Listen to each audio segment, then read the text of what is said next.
그런데 보통 어떤 회의라고 하면 회의석상에 앉아서 뭐 이야기도 하고 또 어떤 전반적인 그런 게 중요한데 증인의 기억 속에는 대통령이 앉지도 않고 서서 그냥 이렇게 왔다 갔다 하는 몇 장면만 기억난다는 그 조서 내용도 제가 봤거든요. 그렇다면 그러한 네. 장면만 가지고서는 국무회의의 실체에 대해서 다른 국무위원들이 바라보는 것과 조금은 다르게 생각할 수밖에 없지 않았을까 싶거든요. 국무회의라고 주장을 할 수 있는 게 집무실에 6명 있었을 때하고 나중에 대통령께서 발표하러 가시기 직전에 한 2분 정도에 그거를 소위 회의라고 말할 수 있을 텐데 그 부분에 대한 그 기억이 첫 부분 집무실에 있어서는 저는 선명하고요. 왜냐하면 도착하자마자 있었던 일들이기 때문에 그 이후에 떠나기 직전까지의 한 3, 40분 동안은 그건 뭐 회의라고 하기는 어렵고 왔다 갔다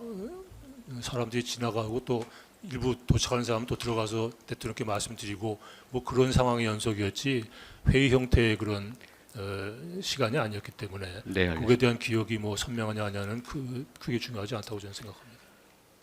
증인은 비상계엄 선포와 같은 위기 상황에서의 국무회의가 네. 통상의 뭐 사전에 안건을 공지하고 회의 장소를 통상적인 곳에서 하고 이런 경우하고는 다를 수밖에 없다는 것은 이해하시는 거죠.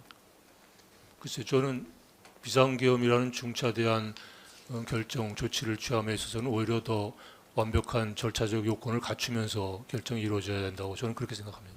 뭐 장소도 장소도 중요하고 제대로 된 또 안건에 대한 사전 그 배포 과정도 정확해야 되고 그래야 된다고 생각합니다. 그리고 그 발언할 수 있는 기회도 충분하게 부여해야 되고 이런 네. 경우에 한해서만 국무회의에 실체가 있다라고 증인은 생각한다. 그래서 맞습니까? 그렇게 그런 네. 입장을 취하고 알겠습니다. 제가 말을 했습니다. 증인이 그 한덕수 전 총리 재판 절차에서는 국무회의가 있었다고 보려면 최소한 안건에 대해서 국무위원들이 알고 있어야 하는데 네.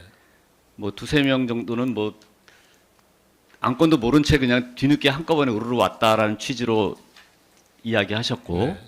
그 다음에 국무위원들도 뭐 발언할 수 있는 기회를 충분히 줘야 한다 이렇게 얘기하셨던 것은 기억나시죠? 네. 뭐 제안 설명도 없었고 문건 대포도 없었고. 예, 제가 좀 물어보겠습니다. 10이랑은 나왔기 때문에 못 정했어요.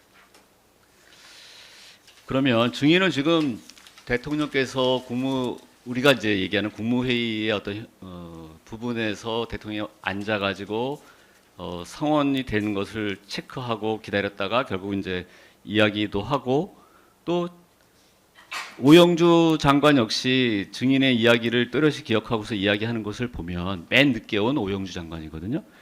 그러면 또 증인이 또 이야기한 거 70년 성취가 무너집니다. 뭐 이런 이야기를 하셨다고 해요. 증인은 기억을 못 하시지만 그러면 그 다 경위를 떠나가지고 대통령 앞에서 국무위원들을 있는 자리에서 증인이 사실상 이제 연장자시고 좀 대표해서 말씀을 하시고 만류를 제일 많이 하셨던 것 같아요.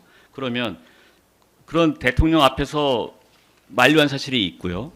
그다음에 오영주 역시 계엄 선포를 하기 위한 국무위원들이 모인 자리다. 이렇게 야밤에 모였을 때는 무슨 이야기거리가 있기 때문에 당연히 그런 부분부터 이제 체크할 텐데 마지막에 온 오영주조차도 결국은 비상계엄에 대해서 얘기하기 위해서 국무위원들 이렇게 다 일단 다는 아니지만 그 국무위원들 다 모이겠구나 이렇게 인식하면서 결국 그 자리에서 결국 안건에 대한 이야기라던가 또 반대 의견에 대한 기회라던가 이런 것이 그 성격상 다른 사람이 얘기하는데 굳이 나서서 또 얘기하고 만류를 적절하도 하지 못한 사람들이 있을 수는 있어도 적어도 안건에 대한 공유와 대통령의 어떤 발언 취지가 있었고 또 반대 의견도 표명이 됐다면 의사 정족수를 기다리기 위해서 그 계엄 선포의 계획도 시간을 늦춰가면서까지 한 것을 보면 그러니까 어떤 것을 주안점으로 두느냐의 문제인데 증인이 주안점으로 두는 안건에 대한 공유와 반대 발언할 수 있는 기회의 부여 이 두 가지는 충족을 했다고 보는데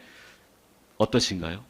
글쎄 뭐 오 장관의 그 얘기를 제가 어느 정도까지 정확한 기억으로 제가 받아들여야 될지는 잘 모르겠고요.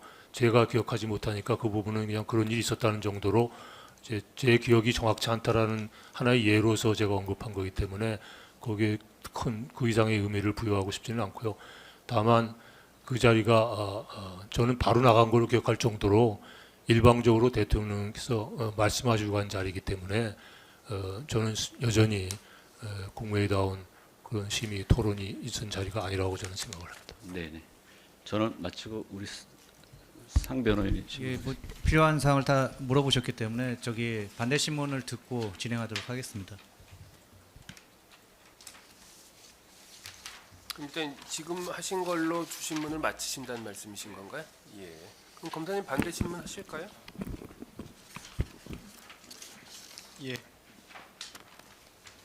예, 장관님 내란 특검의 정기훈 검사입니다. 지금 방금 변호인께서 물어보신 것 구항 관련해서 이제 변호인께서 비상계엄 선포 같은 위기 상황에서 국무회의가 통상과 좀 다를 수 있는 거 아니냐 이렇게 여쭤봤고 장관님께서 오히려 더 엄격해야 한다고 생각한다 이렇게 말씀하시고 변호인께서 어쨌든 대통령이 들어와서 한건 설명하고 반대할 수 있는 기회도 주지 않았냐 그랬더니 장관님께서는 기억하기로는 대통령께서 일방적으로 말씀하시고 퇴장하신 것으로 기억한다 이렇게 이제 말씀하셨지 않습니까? 전 정확히 얘기하면 예. 그 장면조차 제가 기억을 못했으니까 예, 예, 예. 그렇게 기억한다라고 말씀드리기는 어렵고 예.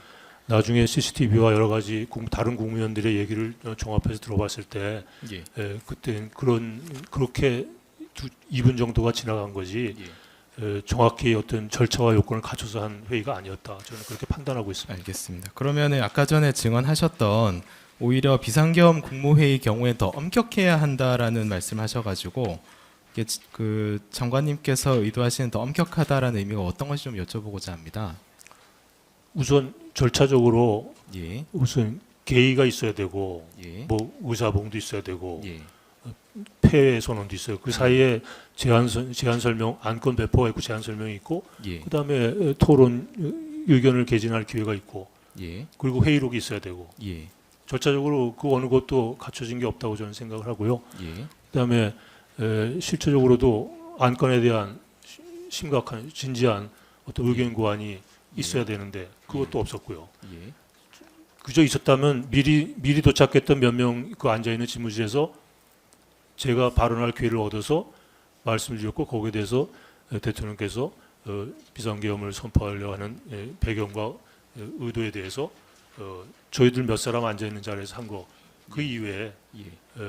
무슨 진지한 의견 교환이라는 게 있지 않았기 때문에 전 절차적 실제적으로 요건을 갖추지 못한 그런 회의였다고 생각합니다. 이 절차적으로 더 엄격해야 되고 뭐 예를 들면 의사봉이나 이런 것들 말씀하셨는데 그런 것들도 필요하다고 보시기 때문에 결국 이제 5층 대접견실도 장소적으로 좀 부적합했다고 보시는 것입니다. 장소도 국무회의장 예. 해제 결의를 국무회의장에서 했듯이 비상계엄 선포도 아무리 시급하다 하더라도 그럴수록에 더 요건을 갖춰서 국무회의장에서 정식으로 하고 예, 그리고 그렇게 중요한 거 하려면 미리미리 그 정도의 준비를 하고 했어야지 예, 그렇게 즉흥적으로 할 수 있는 건 아니라고 저는 생각을 합니다. 알겠습니다.